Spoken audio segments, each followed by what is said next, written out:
Hello and welcome to my YouTube channel. In this session, I will be sharing a tutorial on how to set up Hikvision NVR for the first time. Upon powering on the Hikvision NVR for the first time, you will be prompted to select a language. Choose a language that suits your preference, then click Apply to confirm. Subsequently, you will be guided to create a new password. Please create new password and confirm the new password.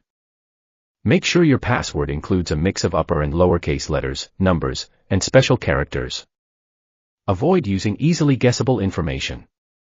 Next, establish a password for camera activation, or alternatively, you can select the Use the device password option to match the NVR password.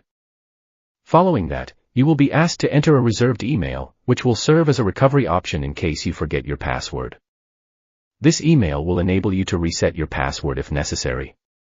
Once entered, click the Activate button. After click Activate button, you will also be asked to create a new unlock pattern. Create an unlock pattern and confirm the pattern you have created. Next, select time zone, date format, system date, and system time. Then, click the Next button. Next, enable DHCP and auto-obtain DNS, and then click the Next button. Enable the HikConnect service, and check the Terms and Privacy Statement Agreement checkbox. Confirm your selection by clicking the OK button. Then, click the Next button.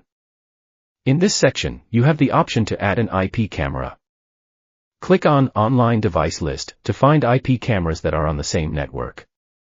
Select the IP camera you want to add, then click Add. After you have finished adding the IP camera, please click Next.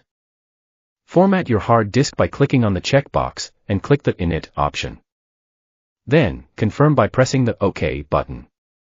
Wait until the formatting process is complete. Finally, click the Finish button to complete the activation process for your new Hikvision NVR. That's it. How to set up Hikvision NVR for the first time. We hope this video has been helpful for you. If you have any questions, feel free to ask in the comment section below. Please remember to subscribe to my channel, give it a thumbs up, and share it with your friends on social media. Thank you for watching, and see you in the next video.